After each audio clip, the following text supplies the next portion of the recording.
Do people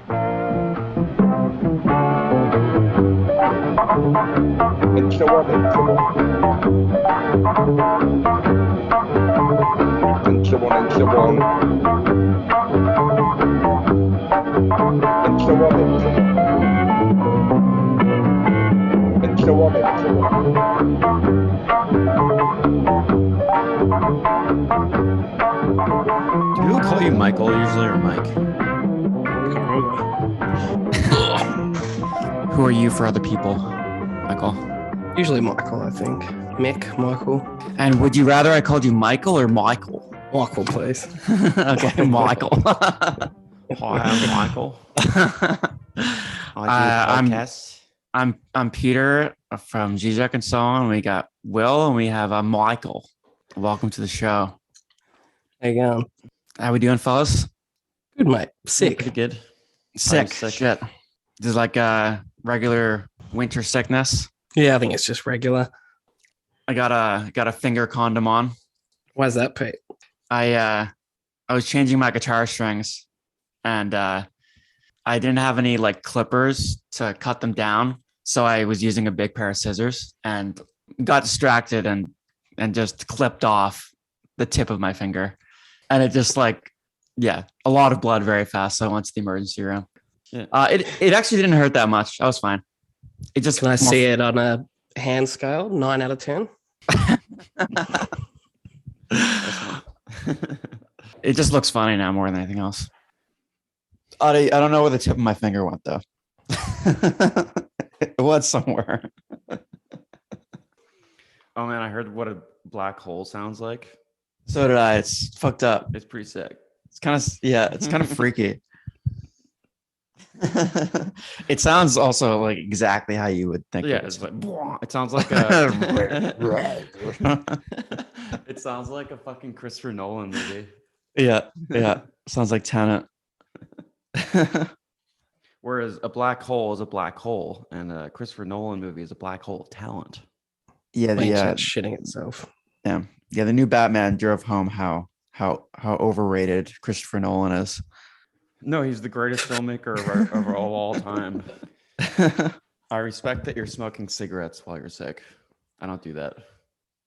Nah, I feel like it's only when I really can't breathe.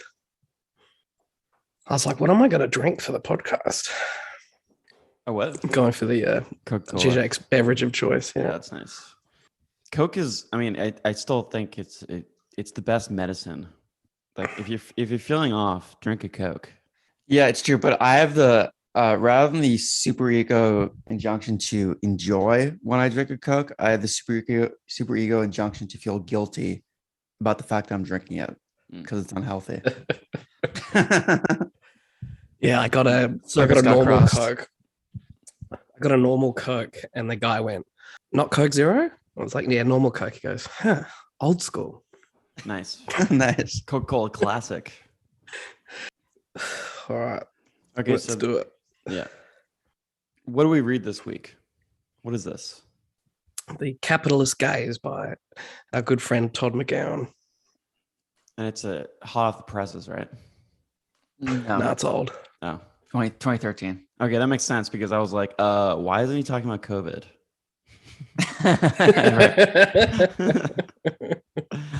I was like, very interesting. He's not talking about COVID.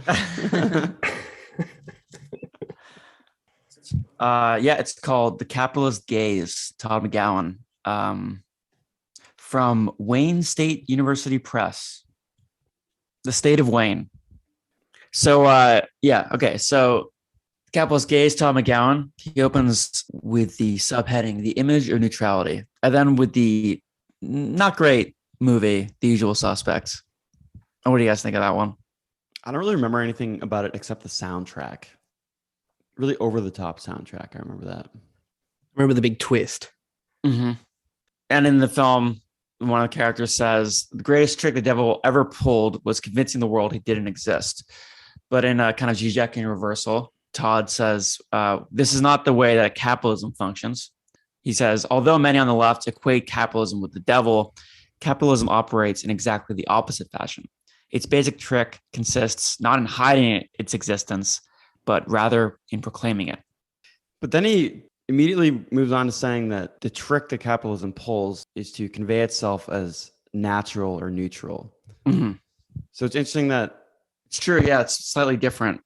like because he's critiquing the notion that capitalism is natural and neutral, but the way that he says it proclaims itself is to do that very thing. Right. Rather than it being the highest example of human ingenuity and the kind of culmination of our history up until this point. Mm-hmm. But I think, yeah, maybe it's nonetheless like a good point and like a necessary point about the way that it presents itself. Because it's still on the level of like what capitalism says about itself. Right. So Todd isn't saying that capitalism doesn't exist. He says, of course, capitalism does, really exist in the sense of it's today's dominant economic system, but it doesn't exist in kind of substantial ground, this absolute ground of our being. Mm-hmm. He says it's not the default economic system because it's a historically contingent one. Right. Yeah. And he says, this is a nice point too, because he says that in contrast to communism and it's being a kind of revolutionary break with a beginning, a kind of event in the doing sense, there's no decision in that, in our conception of capitalism that sort of inaugurates it as being an economic system. Yeah. And that's why he says it seems to be kind of coeval with a natural way of being. This is how we typically think of it. Yeah, because that's they're saying no one thinks that the really existing communist socialistic states were natural in the same way. They all have their kind of origin story in this revolutionary moment. Mm-hmm. And just like you're saying, capitalism, of course, does have that. There are historical moments of capitalism, but it appears to us living within it that it doesn't, that it's just kind of this. Yeah, because it correlates with the conception of human nature. Mm-hmm. Yeah. But it has to emerge spontaneously out of our practices, natural practices. Mm-hmm. Yeah. And that was something that was interesting. I remember being in university, this notion that Charles Darwin in The Origin of Species reads into nature capitalist mechanisms, like something like survival of the fittest. Yeah. Also because he was reading at the time, he was reading Thomas Malthus, right? Yeah. So instead of, and Todd points this out, that, let me find the direct quote because it's great. Thomas Malthus writing on overpopulation and how there's like a limited amount of resources for a certain amount of people. Yeah, that was the twist, right? That he was saying it's Darwinian biology that had previously imported into biology a sociological doctrine. Exactly. Yeah. So Darwin isn't learning from nature that it exhibits these kind of inherent traits. He exists within a certain society, a certain historical moment, that which therefore colors his perception that he fills into nature itself. Which is not to say that evolution doesn't exist, but that the notion of survival of the fittest is a interpretation based on Darwin's ideological conditioning. Yeah, Todd quotes this guy, Andre Pichot, who says, contrary to appearances, social Darwinism is not simply the importation of a biological doctrine into sociology. It's the opposite. It's the sort of smuggling into biology a sociological doctrine. Mm-hmm. And which becomes survival of the fittest is this notion of self-interest in capitalism, that people self-consciously follow their own interests, which is obviously predicated on a philosophical notion as to what kind of constitutes human action. But Todd points out is never actually explicated in. No, it's never. Yeah. And constitutive off the notion of an individual action. Mm-hmm. It's based on a fundamentally individualistic notion of humanity. Yeah. But he spent some time repeating this idea of, in various ways, of the apparent neutrality or naturalness of the illusion that capitalism propagates in the interior of it as a system. He says that the idea of capitalism's naturalness or its correlation with human nature provides the fundamental obstacle to any attempt to contest capitalism's dominance. He also says that rather than seeing themselves as incessantly confronted by political questions, subjects today accept the given order as the natural state of things. This acceptance represents a retreat from politics because politics necessarily involves a rupture with what is given. I had a bit of a thought when it came to how he was describing reality here. Mm-hmm. So he says like capitalism isn't real.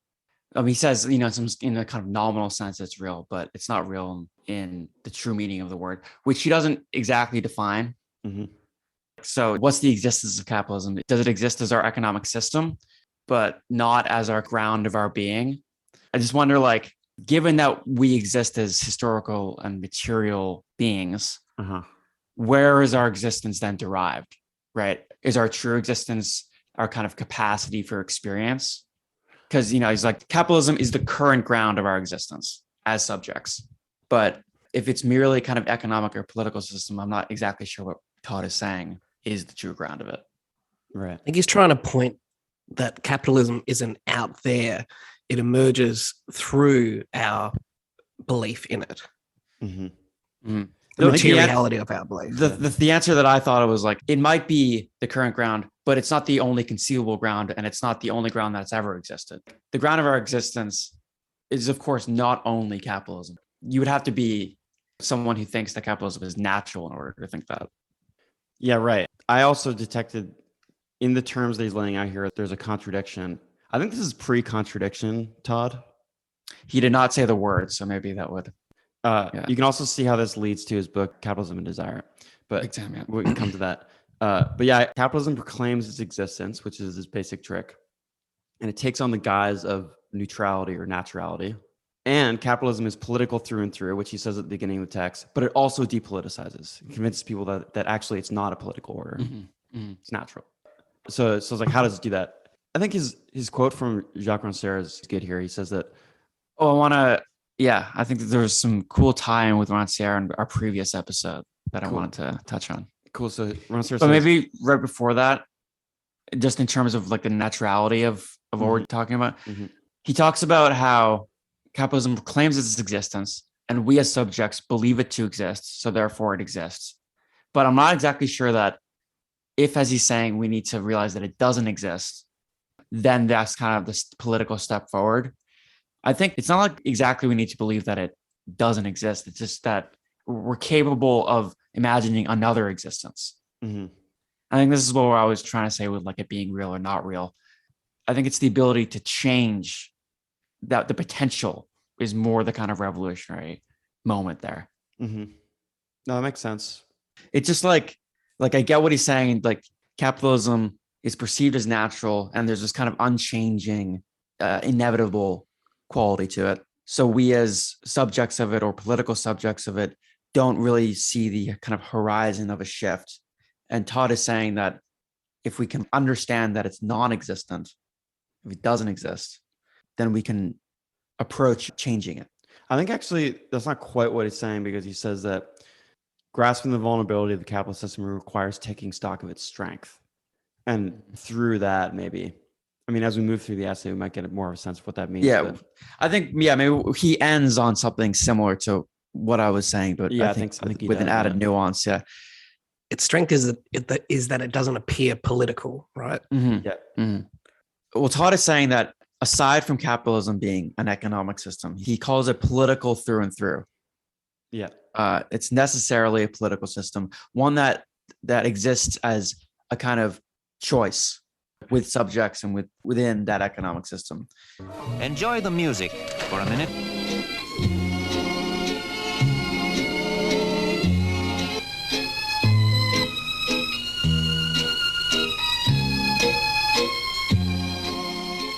Todd writes that, as Jacques Rancière points out, quote, Rancière's quote, politics breaks with the sensory self-evidence of the natural order that designates specific individuals and groups to occupy positions of rule or of being ruled, assigning them to private or public lives, pinning them down to a certain time and space, to specific bodies, that is, to specific ways of being, seeing, and saying. And here's Todd again. Taking oneself to be a political subject creates a disruption in what is given insofar as it reveals the political structure of the given. As political subjects, we see the given not as given, but instead as a result of political victory. So yeah, building off Rancière is what we're seeing and experiencing and sensing is the result of these political choices. And this is from Rancière's book, Dissensus, The Politics of Aesthetics.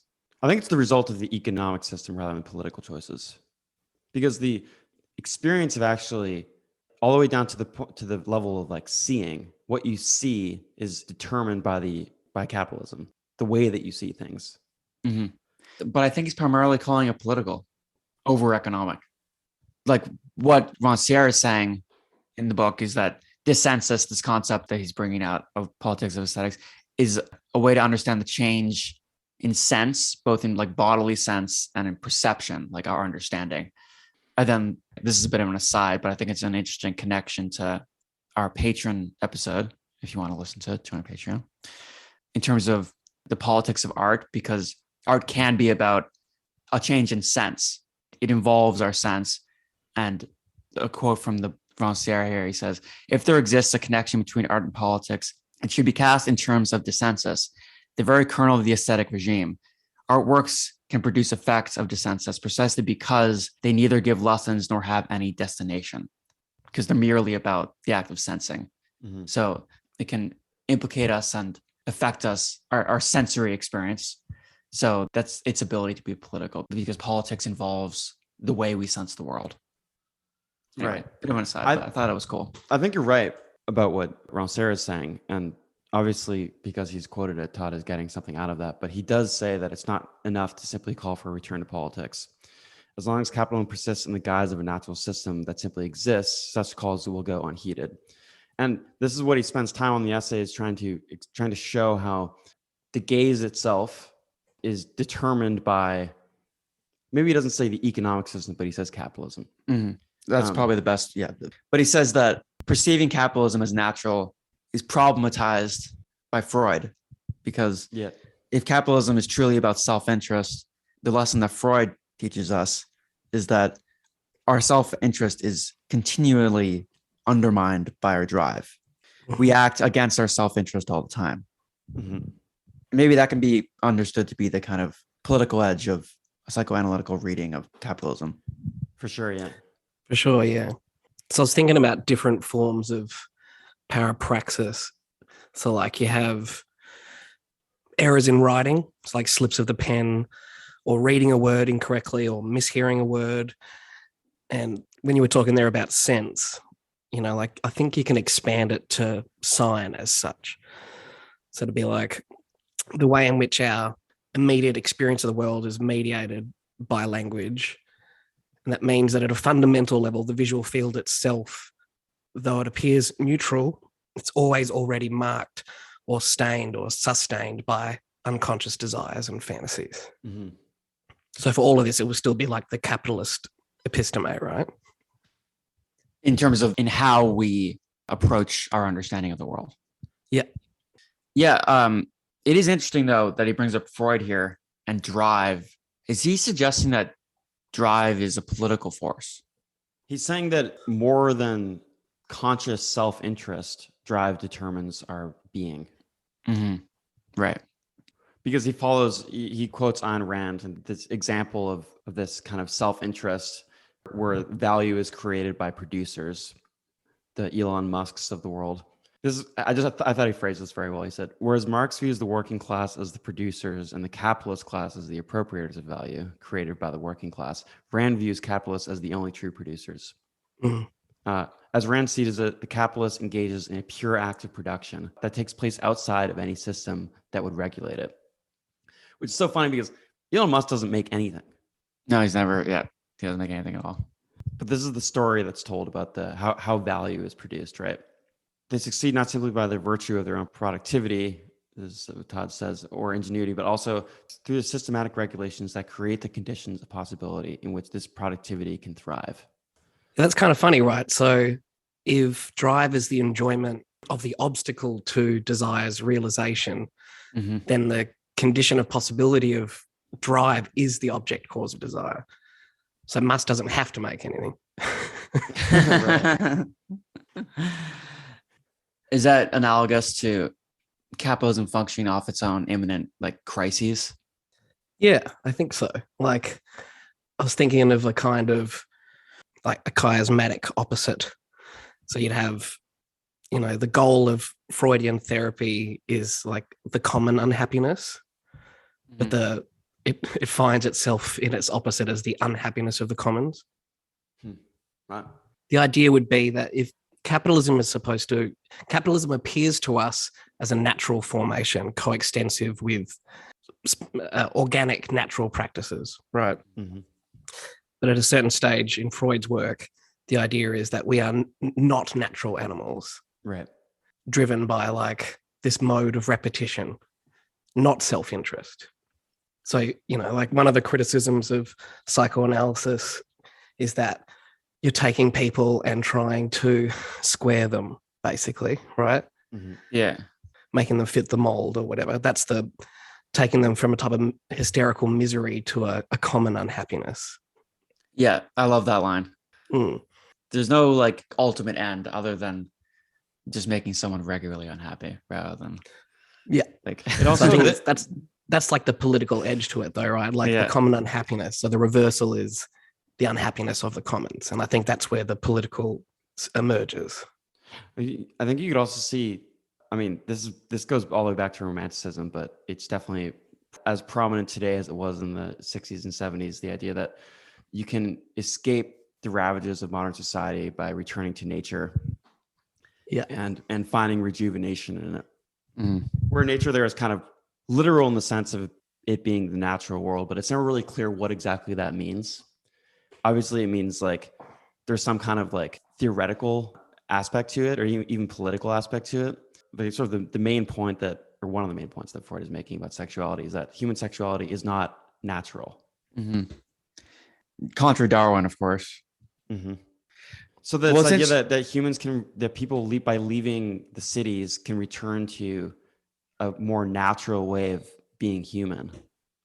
Yeah, like, well, just as Todd is saying that capitalism appears natural, it's also clear that nature exists as very much an ideological formation within capitalism. Yeah, exactly. That you can escape capitalism by returning to nature is still a function of the capitalist ideology. Yeah. Because it doesn't really challenge the system. It just says that you're able to kind of pretend that it doesn't exist by going somewhere else. Yeah, like you can escape the market economy of Wall Street, but you're still within a market economy in nature. And in a terrain which conveys itself to be natural, like how people might spontaneously think of human sexuality, it is already happening there all the time.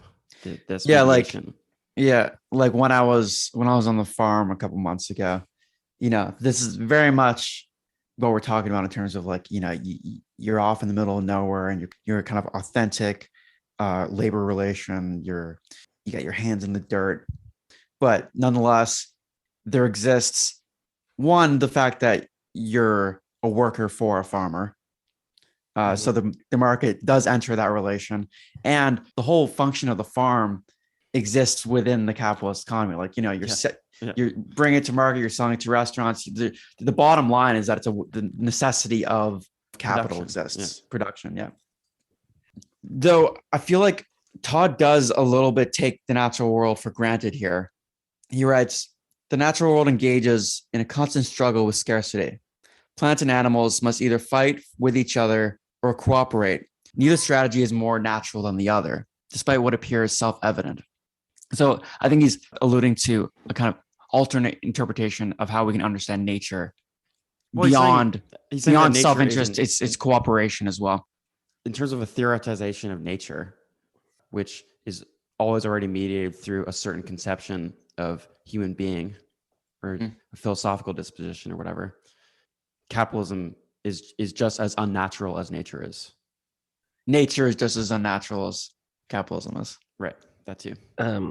For this like fight or cooperate thing you were talking about, Pete, it's famously from Schopenhauer's Will and Representation. So I'll paraphrase it because it's basically just the scorpion and the frog. But there's a quote, but the bull ant of Australia affords us the most extraordinary example of this kind. For if it is cut in two, a battle begins between the head and the tail. The head seizes the tail in its teeth, and the tail defends itself bravely by stinging the head. The battle may last for half an hour until they die or are dragged away by other ants. This contest takes place every time the experiment is tried. That's fucking insane. And so on. Nature is not our mother. If Sorry for the provocation. Nature is our mother. It's a dirty bitch of a mother. Totally indifferent. Don't mystify it. And especially accept that nature is not some primordial homeostatic stability that we disturb. No. Nature is, I consciously use this term, nature is deeply unnatural. I think maybe what we can extrapolate here is that capitalism is perceived as natural, not only in what it says about itself, but in the way that we understand it ideologically, but also our very kind of idea of nature as, capitalism being natural. Our very idea of nature is already comprised out of the capitalist ideology. And this is what he wants to say. There's a kind of impossibility then of a natural or neutral field, specifically a vision he wants to talk about. Mm-hmm. Because vision is the sense, this also reflects what Rancière was saying. Vision is the sense that appears natural, that like the world, it seems as though the world is just there to be seen. Yeah. More so than hearing, like if you hear a song, like everyone knows that they like some music and other people don't like the same music, like I thought that was a very nice point that he made. Yeah. People are very open to what is plainly audible to you as being great music. People are quite accepting that it's not an objective claim about reality that exists out there. And yet with sight, you're not going to hear the same discussion. You're not going to have the same disagreement. Like if something is plainly visible, you accept it as a kind of given fact. Right. Unmediated by your desire and by your specific subject position, your place in the world. Yeah. Yeah. Because he has a little joke, right? Like he's saying, while touch, taste, hearing, and smell often result from an evident and active decision, it's like someone moves forward and bakes us a cake to eat. With vision, the situation is more difficult. Vision, in other words, does not seem to be a question of taste. Right. I made you a cake. Look at it. Michael, also beside the point, you once said to me that Todd is always talking about cake. And I think this is I'm tracking all these cake. Cake is not an example I would ever choose. No, but there are the standard philosophical examples of like the table, the chair. Yeah. The things that are around a philosopher when they're writing. But I guess Todd is just always near a slice of cake. But that also goes a bit of the way in describing what he means by desire, right? He says toward the end, although the structure of capitalism is not homologous with the structure of the visual field, thinking about capitalism in terms of the gaze follows from the apparent neutrality that both structures share. Mm-hmm. Which is a very interesting point. And I think it just points to the kind of absolute all-encompassing shit we're in with capitalism, in that it affects the very way we see the world. Yeah. Because it doesn't appear as a choice. Mm-hmm. We don't realize that we are, through our participation, choosing to enact it. Mm-hmm. In what sense is capitalism a choice? We're unconscious of our status as political subjects. Right. Even though we always are. Yeah. I just think that, like a more kind of Marxist version of that is that it's not necessarily about choice. It's about the material necessity to exist in a system which is skewed absolutely towards the enfranchisement of a very small portion of producers and owners at the cost of the production of the workers. Mm. I guess just in more Marxist frame, it's like, are the workers responsible for their own exploitation in the sense of they're choosing it? This was the kind of crisis of 20th century Marxism, right? Like, why, even when faced with the opportunity, do people not rebel against their chains? Just by way of definition, the way Todd defines gaze here, he says, in other words, the gaze is nothing but the way that the subject's desire deforms what it sees, is the impossibility of a natural or neutral field of vision. At the point of the gaze, the subject is an absent presence in the visual field that is responsible for the field's distorted character, its lack of neutrality. The gaze is political in the sense that it exposes the unnatural status of the apparently natural visible world. There's no objective point of view that we exist in as subjects, right? Like our very positionality affects the way that we see the world, but even more so, closer to what he means by gaze, our desire fills in our vision. And this is manifest in the objet petit a, right? The object that reflects us back to ourselves, reflects our desire back to ourselves. I think maybe in the realm of choice, you could say you could think of it as an unconscious choice. Mm-hmm. And Yeah. that's kind of his point in Capitalism and Desire. Todd's point is that capitalism fits a certain mode of desiring. Yeah. Just like desire, I think you could also describe as an unconscious choice, or rather, it acts on the level of the unconscious. Mm-hmm. Is desire? I wouldn't say that he's suggesting that it's the same as gaze. That desire can only kind of be manifested through the gaze, but is it most properly manifested through the gaze? Is it most like successfully? I think it's mystified most by the gaze.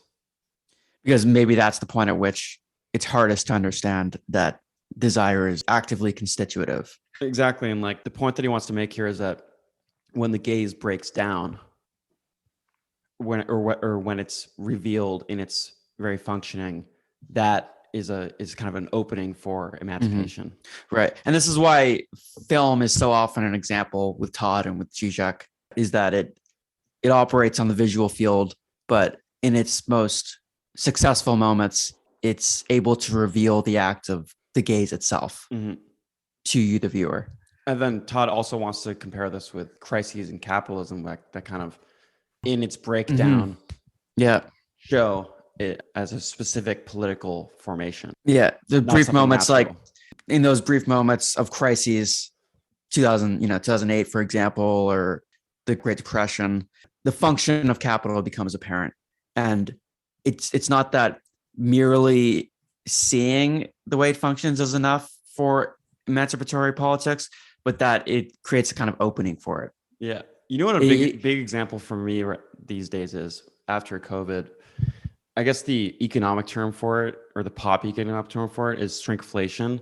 But I've become very preoccupied with how fucking tiny everything is now. Yeah. Shit that I don't even buy. But like I was at a store yesterday, and the small bag of chips was like still, dude, Yeah, already? It was a little meal. It was a little snack. upper for the They have bags of chips now that are 1 ounce. Oh my God. 28 grams of food. It's like, and I think that includes, I'm gonna fucking do this. I think that includes the weight of the bag, because like you pick it up and it's like the air 5 with it. chips. The air with it, yeah. And to me, this is like so how, like when I see those things, I'm immediately thinking about the political economy. Yeah, not only that, but COVID was a chance for them to take away any semblance that the state or a company owes you anything. So like they turned off fucking public drinking fountains, and many of them are still not on. It's like even water is now considered like, oh, you want water for free while you're walking on the street? Good point. And this is like what happened in the 2008 crisis, and also what happened in the pandemic era, is that what was sold as a mass infusion of cash to help people, to re-stimulate the economy so that people can start making money again, actually is just, in its reality, is just a massive turnover of capital to corporations and the rich. Yeah. And now they're saying that because of that, we're in inflation, so we have to raise interest rates. So now again, companies are making higher profits than they ever have before. Yeah. So this is this point, something, this is Todd's point, is that this is something about capitalism, right? Intrinsic to it. And it's not, the crisis lays bare something. This was happening anyway. And now we're in that moment that he's talking about with a visual field, the gaze of capital. Like literally when I see these things, I feel like I'm going crazy. It's like, how can it be that small? Yeah. Am I bigger? Yeah. Like, did I grow? Did I change in size? Okay. Remember that old example of Žižek's about the chocolate bar, like the Hershey chocolate bar? Over a period of time, the price of the bar oscillates and the size of it oscillates, but it never, like on a long enough timeline, you'll end up paying money for an object that doesn't exist. Oh, like a chocolate bar that doesn't exist. Interesting. It's like the surplus of the, now with 20% extra. Yeah. That's a purely virtual category. Because at this point, Yeah, if that was his point. Yeah. if you're buying a little tiny bag of chips now, you're not buying something to eat. You're buying the bag of chips as like in its notion or something. Mhm. Like You're buying the idea of a Buying- bag of chips. Yeah. But Okay, maybe so- you can think of it in terms of choice here again, because like this is obviously like a really kind of mundane example of it, but like, where is the political outcry against things of this nature? This kind of like just the very fact that what was sold as a rescue plan from the American government in the time of upheaval, of crisis, was the complete opposite of what it was supposed to be intended for. Well, the reason we don't hear about it is because we exist within the capitalist system, and the horizon of politics is capitalist, right? So we're not going to hear about that. We're not going to hear about the things that invent or like convey the functioning of capital. We're going to hear a lot. We're going to hear a lot about how politics, like the political sphere, is now essentially cultural, right? It's like these arguments over sex and gender. It's arguments over celebrities and shit like that. Like that's the political horizon that we're faced with at this moment, and we're not going to hear really anything about how it affects us in the way that we actually live in the world. Because the fear was if there was money injected into the economy, it would cause inflation. But the thing is, like Inflation it's is intentional. It's not this. It's not this like otherworldly force that has like God met like wreaking its havoc on us in this obscure way. It's the choice of our political leaders and our economic leaders. Mm-hmm. And the way they get to wash their hands of it is by treating it like it's a natural occurrence. That's nice. Yeah. I was trying to think of these sort of like connections between money and nature in idioms. So there's like money doesn't grow on trees. Rather than greed is good, green is good. That would be the new political motto, right? Yep. And, it's like the outcry about the small bag of chips would be that's the nanny state giving us a serving suggestion. Where's my freedom for the big bag of chips? Right. And then they call it family size, like I just want a big bag of chips. It's not, I don't have a family. Where's single man chips bags? The whole like take a break with a Kit Kat. That's got to be like a very capitalist confectionery, right? Yeah, right. Even your off time, you must enjoy. Time for a break. Let's have a Kit Kat. There's no time like the present.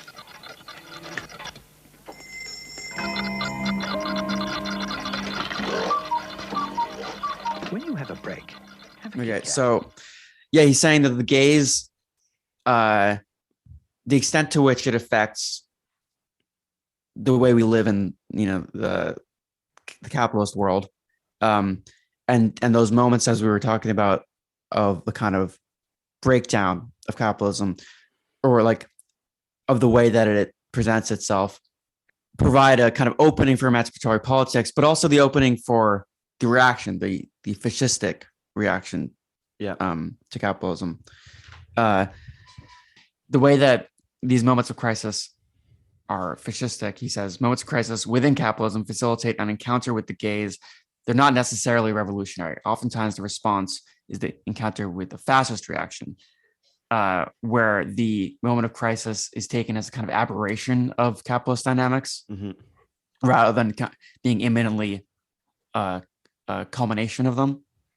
Whereas the emancipatory view understands that there's an opening.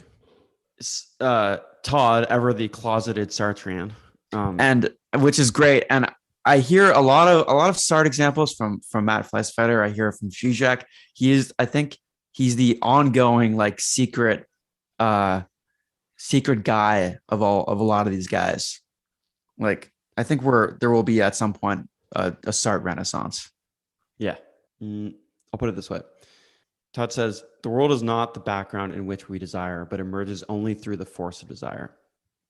And then he wants to describe this point through the terms of the varying reactions to a rupture, To a crisis, yeah. crisis, or in the gaze, in the form of Martin Heidegger's philosophy and Sartre's work. Yeah, he says the way that this plays out between the left and right reaction to a crisis is manifest in Sartre and Heidegger. He writes, the difference between the logic of fascism and that of emancipatory politics is nicely captured by the opposition between Martin Heidegger and Jean-Paul Sartre.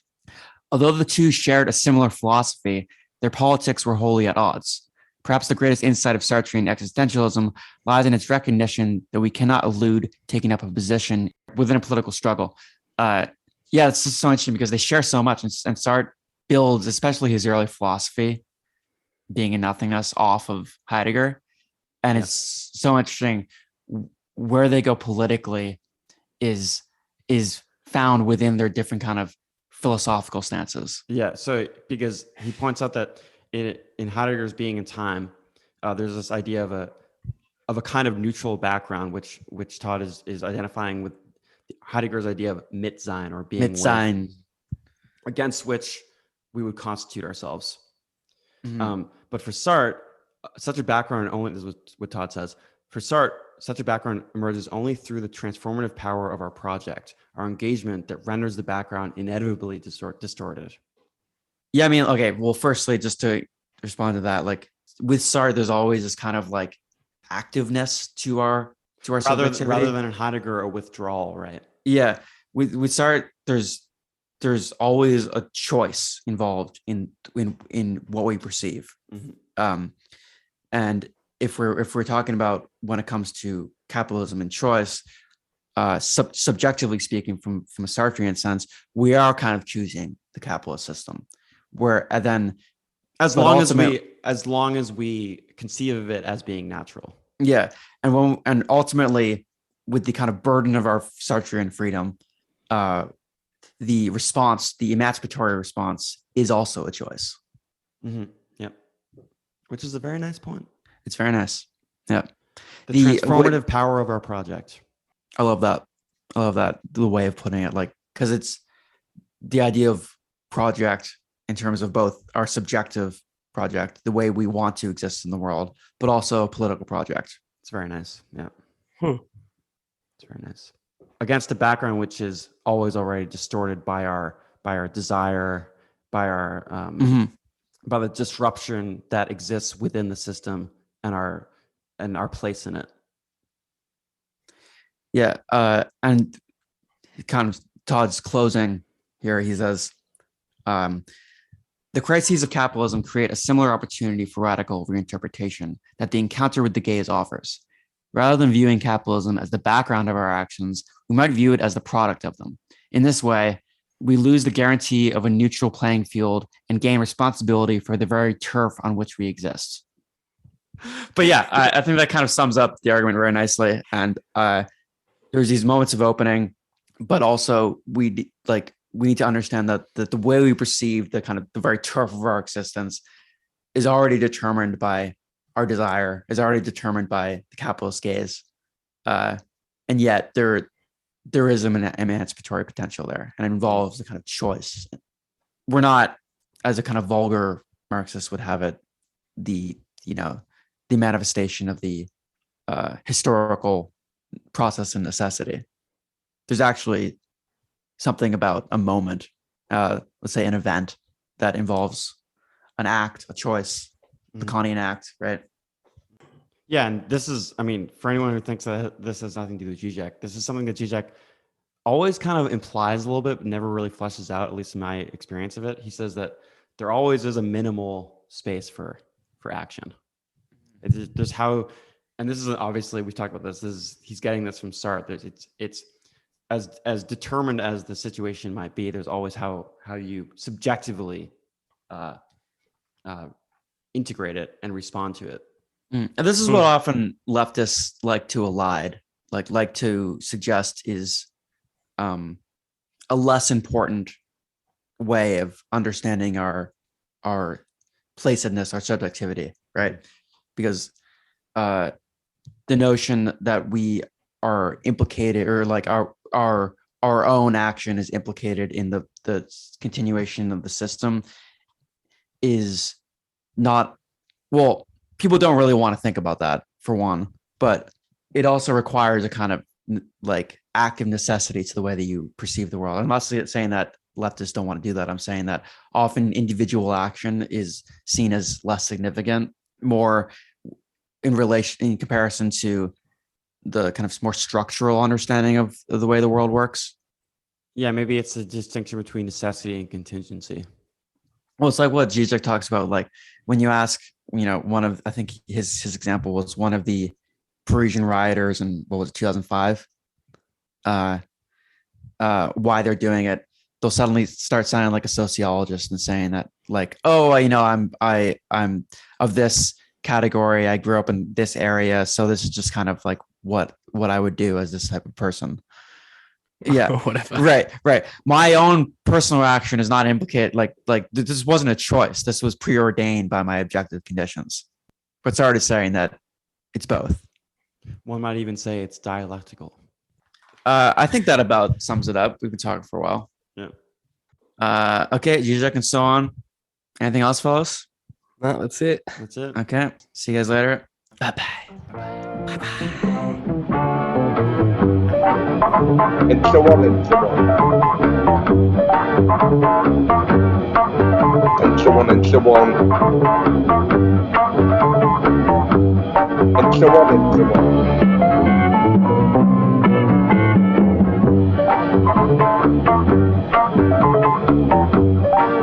And so on and so on. And so on and so on. And so on and so on.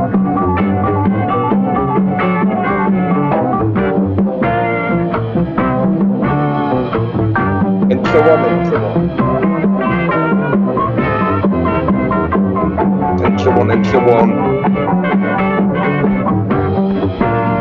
And so on and so on.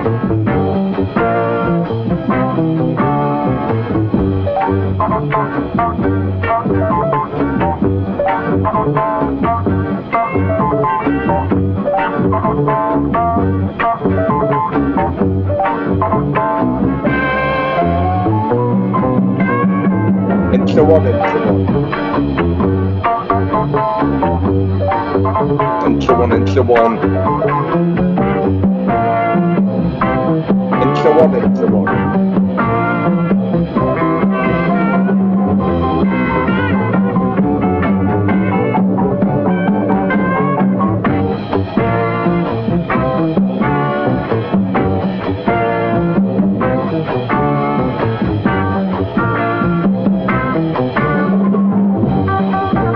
And so on and so on. And so on and so on. And so on and so on.